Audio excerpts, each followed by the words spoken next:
দাড়ি গোপ থাকে না, তারা হচ্ছে কাপুরুষ। তা বউ যেখানে চলে গেছে স্যার, তাই দেখেছি আমি বউকে দেখাতে চাই যে আমি আর কাপুরুষ নি পুরুষ হয়ে গেছি। দাড়ি ছিড়ি, এ তো সারা ছাগল দাড়ি।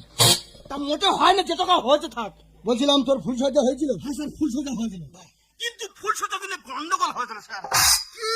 ফুল সজ্জা রাতে চেটাং করে ওঠে, আর ফুল সজ্জা রাতে গন্ডগোল করে ফেলেছিস? ও স্যার চেটাং করে ওঠে না, পটাং করে উঠেছিল। পড়াং করে কি উঠেছিল? আমার বউ খাড়াতে পটাং করে নিচে লাম মেরে পড়েছিল। আর কি হয়েছিল? ওই যে বিড়ি খাওয়ানে গন্ডগোল হয়েছিল। বিড়ি খানে গন্ডগোল? আমি খুব বিড়ি খাই জানো স্যার, খুব বিড়ি খায়? ফুল সোজা রাতে বিড়ি খাইছিলাম বলে আমাদের বউ খাটের নিচে পটাং করে লাম মেরে পড়বে না। তা তুই সিগারেট খেতে পারিনি? আমার সিগারেট কেনা পয়সা আছে, কেন আমাকে নিয়ে যেতে পারিনি? তখন তোমার সাথে পরিচয় হয় না। এই আজ পরিচয় নি না? না। আচ্ছা বলছিলাম তুই কাজকর্ম করিস? হ্যাঁ স্যার, কাজ করি স্যার। কি কাজ করি? আলু স্টোরে কাজ করি। আলু স্টোরে কাজ করি? দেশে না কলকাতা? না, হুগলি। হুগলি আলু স্টোরে কাজ করি? হ্যাঁ। আচ্ছা হুগলি আলু স্টোরে কাজ করিস, কতদিন পর পর বাড়ি আসিস? ওই তো 5-6 মাস বাদে বাদে আসি। তোমার কি আছে? তোমার কি আছে বলো? আর কি আছে? কি আছে বলো? কি আছে বলবো তো? সারা 5-6 মাস বাদে বাদে আসিস, তোর বউ থাকবে? আমি আর ঘন ঘন আসবো স্যার। মা কালী দিবি খাচ্ছি, আমি আর ঘন ঘন আসবো স্যার। কি আমার বউটি আনলাম স্যার, কি আমার বউটি আনলাম স্যার।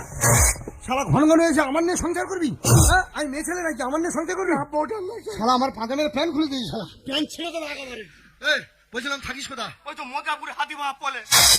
তুই ভাড়া ঘরে থাকিস না? হ্যাঁ স্যার। আচ্ছা 5-6 মাস বাদে বাদে আসিস, আলু স্টোর থেকে তুই থাকিস কোথায় আর তোর বউ থাকে কোথায়? ও স্যার, ভাড়া ঘর, ছোট ঘর তো। হ্যাঁ। একজন বাড়ি আসি, আমার গেটা আর বউ খাটের ওপরে থাকে, হ্যাঁ। আর আমি খাটের নিচে থাকি স্যার। বাবা, কি হয়েছে? শালা 5-6 মাস বাদে বাদে এসে তুই খাটের নিচে থাকিস? ও স্যার, আমি আর খাটের ওপরে থাকবো স্যার। মা কালী দিবে কে বলছি? কথা ধরে বলছি। এই ছাড়, এই খাটের উপরে থাকবো। শালা খাটের উপরে থেকে আমার নিয়ে সংসার করবি? হ্যাঁ, বউ চলে গেছে, আমার নিয়ে সংসার করবি? বউ টেনে দাও বলছিলুম। এই বলছিলাম তোর হাতে মোবাইল দিলি? ওই মোবাইল নিয়ে তো বেশি গন্ডগোলটা হয়েছে।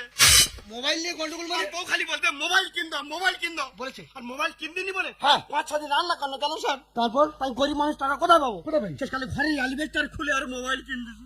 ও শোনো না, ঘর তো খালি হাওয়া হয়ে আছে। ওখানে হা হয়নি, হা বন্ধ করে দিছি। কি রে বন্ধ করলি? ওই তো পঞ্চায়েতের তিরপাল নিয়েছি, হ্যাঁ। এনে হা বন্ধ করে দিছি। তবু সেই বউ চলে গেল? হ্যাঁ স্যার। আচ্ছা তোর বউ কার সঙ্গে চলে গেল? অমলের সঙ্গে। অমলের সঙ্গে চলে গেছে? ঠিক আছে, তুই কানাকাটি করিনি, চিন্তা করিনি। আমি মোবাইলে লোকেশন মেরে অমলের কাছে তোর বউ নিয়ে আগামী সপ্তাহে বুধবার থানা সানাঘাটে বিচার করে তোর বউ তোর হাত তুলে দেবো। যা বাড়ি যা। থানা সানাঘাটে বিচার হবে কেন? শালা এইসব বিচার থানার ভিতরে হয়? শালা বউ চলে যা বিচার। আমার বউটা কবে আসবে স্যার? আসবে দেখো। আসবে তো ঠিক, না এলাই মরে যাবো। কবে আসবে? দাঁড়াও, তুমি কাঁদুনি, তুমি এমন ভাবে কাঁদো তোমার বউ যেন চলে গেছে। এই শালা আমার বউ যাবে কেন? আমি শালা দস্যুর মতো কাজু বাদাম খাই, আমার বউ যাবে কেন? যাওয়ার কথা নয়, কাজু বাদাম খাই, কাজু তা বাদাম। আমার বউ গেছে, আমি কাঁদো, তুমি কাঁদো কেন? যা, ও আবেগে কান্না আসছে, যা চল যা, যা। আমার